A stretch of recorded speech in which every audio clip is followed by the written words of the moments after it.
So eto mga sangkay, dapat po itong mapanood ng lahat ng mga kababayan po natin, no? Tigilan po muna natin yung awayan pagdating po sa politikang ito. Pero eto na nga, good news po ito mga sangkay at dapat po itong malaman ng lahat ng mga Pilipino.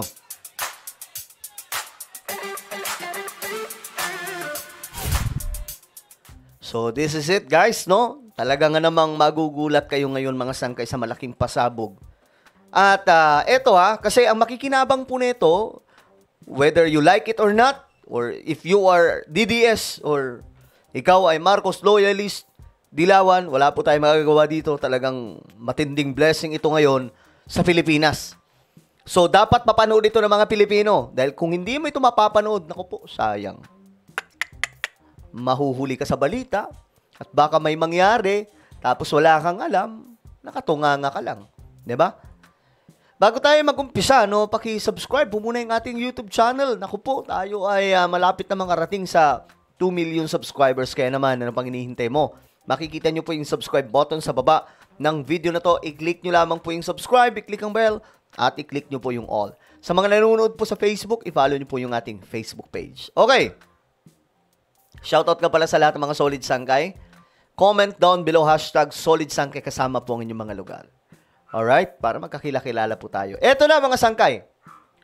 Nakaraan, may anunsyo, no? Akala po kasi ng iba, joke lang yun eh. Na wala nang babayaran mga sangkay yung mga kababayan po nating maho-hospital. Pambihira.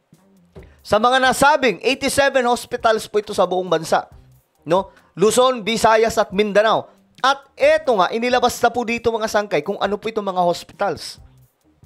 Eto para mas malinaw, panuorin po muna natin itong video, mga sangkay, kasi umiiral na po ito ngayon, no?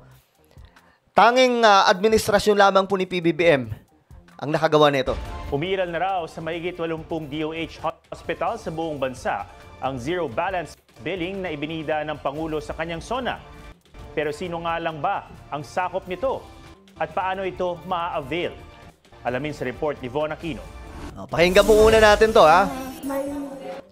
Kasi mismong mga dito mga sangkay, mga kababayan natin, nagulat sila. Naiyak po mismo mga sangkay nung makita po nila yung kanilang babayaran, pambihira. 221,342.64 centavos ang hospital bill ng anak ni Zenaida Furio. Grabe, 200,000 mahigit ang babayaran niya. Pero anong nangyari? Na na-confine ng 19 days sa basic ward ng East Avenue Medical Center. Matapos sumailalim sa procedure at biopsy. Palabas na sila kanina ng ospital. At laking gulat niya nang makitang wala silang babayaran ni Sing. Grabe, ni Singkong? 221,000 yung kanilang hospital bill. Pero anong nangyari? Zero payment. Kaya ang tanong dito mga sangkay, saan kumukuha yung gobyerno ng pambayad para sa mga kababayan natin? Sa Marcos Wealth na ba? Hindi naman po aaminin nila BBM yan. Pero nakakalula lang po talaga na sinasagot na po ng gobyerno ngayon yung mga hospital bill ng mga kababayan po natin sa mga nasabing hospital na sakop po ng DOH. So, mamaya, titingnan po natin mga sangkay. Okay na po. Ayan. Ano na po, may babayaran po ba kayo? Wala na po. Wala na raw. Salamat. Salamat dito sa mga tulong na inano sa akin. Tingnan nyo, naiiyak si nanay mga sangkay. Kundi sa tulong ng mga dito, hindi ko mapapagamot yung anak ko. Grabe. 82,488.29 centavos naman ang hospital bill ng anak ni Nila Avesilia na inoperahan at kalahating buwan ding na-confine. Wala rin silang babayaran. Grabe, 82,000. Naging zero.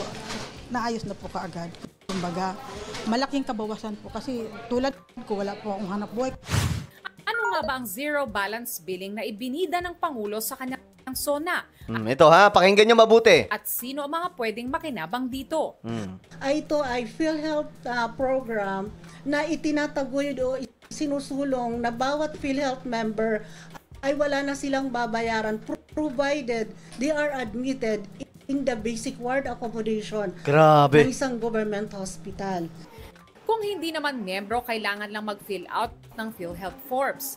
pumunta sa medical social worker para ma-interview at ma-enroll sa point of service PhilHealth enrollment. Galing eh, no? Pag may hawak ng doctor's discharge clearance, pumunta sa PhilHealth desk para ma-check ang mga dokumento. Ayun. Kung kompleto na, pumunta sa billing para sa computation ng total bill. Yun. Pagpasok pa lang dito, naayos ko na. Kaya paglabas, mabilis na lang. Grabe. Si Jeneline de Ocampo na anak ng isa pang pasyente na bilisan sa proseso.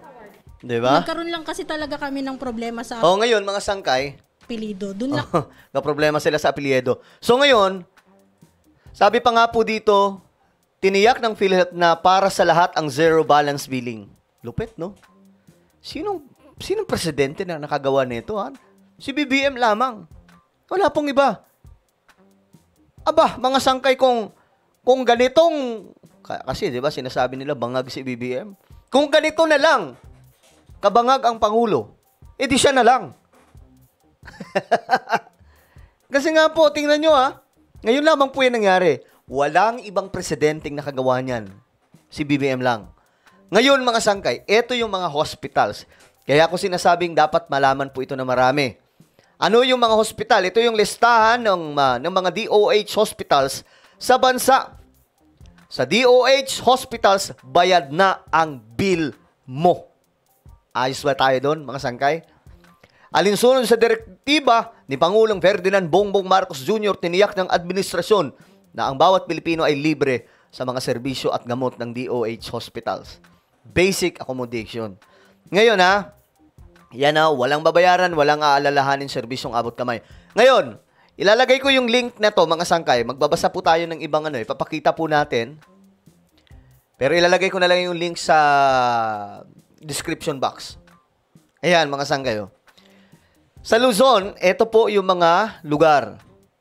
Ito po yung mga hospitals. Tingnan nyo na lamang po, mga sangkay. Ito yung Luzon. Okay, basahin nyo po. Yan po yung mga partner ng DOH sa mga hospital. Napakarami, no? Pambihira. Kasama po dito yung mga hospital na pinatayo po ni Madam Imelda Marcos noon. Sa Luzon, ito naman po yung sa Luzon. Ito yung sa NCR. Okay? Luzon, NCR. Siyempre, malawak itong Luzon eh. Luzon, ito, Ilocos Region. Luzon pa rin. Tapos, Cordillera Administrative Region. Then, Cagayan Valley. Ayan ha, tingnan nyo po mabuti mga sangkay. Basahin nyo po. Ito pa, sa Luzon, Central Luzon, Calabarzon, Mimaropa, Bicol Region. Okay, yan po yung sa Luzon. Pakatandaan po ha, para alam nyo po, yan po, dyan po kayo pupunta. Wala pong babayaran dyan. Pambihira, alam nyo, hindi ko maarok ng utak ko paano nagawa ito ni BBM eh. Kaya nga siguro mga sangkay, yung Marcos Wealth, siguro talagang umiiral na eh. Kasi ang Marcos Wealth, hindi po yan pamimigay ng pera. Mali po yung iniisip ng iba na bibigyan ng mga ginto, bibigyan ng pera. Hindi po. Kung titingnan nyo po yung last will and testament ni Ferdinand E. Marcos, even si Madam Imelda Marcos nagsasalita, itong kayamanan ni Apulacay, para po ito sa mga programs, mga project ng ating bansa. Ganyan po kamahal ni Ferdinand E. Marcos ang ating bayan at ang mga Pilipino. O ito, sa Visayas naman, ito sa Western Visayas. Okay? Tingnan po ninyo, Western Visayas, Negros Island Region, Central Visayas Region, Eastern Visayas. Okay? Ayan po, mga sangkay. Tingnan nyo po mabuti, mga nasa Visayas, kasi para po may ideya kayo kung saan kayo pupunta. No? Dito, libre. Alam nyo napapaisip talaga ako paano ito nagawa ni BBM eh. Ang bihira yan. Nilibre lahat ng mga pasyente. Sinagot ng gobyerno. Isipin nyo sa mga pampublikong hospital, ano yan eh? Napakaraming pasyente dyan. Pero tingnan nyo mga sangkay. Ito naman sa Mindanao, mga hospital ito sa Mindanao. Zamboanga Peninsula, Northern Mindanao. O, titigan nyo, tingnan nyo po mabuti mga sangkay. O, mga nasa Mindanao, kita nyo, Mahal kayo ni Pangulong Bongbong Marcos. Tigilan po muna natin ang politics, guys. Sobrang tindi ng ginagawa ngayon ng gobyerno natin. No? Wala pong pinipili eh. Hindi po yan tulad sa dati mga sangke, di ba? Yung may administrasyon dati nangyari doon sa Tacloban. Sinabihan po na you have to remember na kayo ay Romualdez at ang presidente ay, alam niyo na yon. Oh, ito, Mindanao pa rin, sa Davao Region. Di ba? Soc Sargent. Ayan, mga sangkay. Caraga. Oh, di ba, mga sangkay? Buong Pilipinas. Guys, ako, nalulula po talaga ako. Paano ito nangyari? Parang di ko ma-imagine. Pambihira. Well, ano po ang inyong opinion, guys? Just comment down below. Nakakagulat po itong mga sangkay, no? Comment down below. Share nyo po itong video natin para marami po ang makaalam sa napakagandang balitang ito. Meron po tayong YouTube channel, Sangkay Revelation. Hanapin nyo po ito ngayon sa YouTube. Kapag nakita nyo na, i-click nyo po yung subscribe, i-click ang bell, at i-click nyo po yung all. Ako na po ay magpapaalam. Mag-iingat pong lahat. God bless everyone.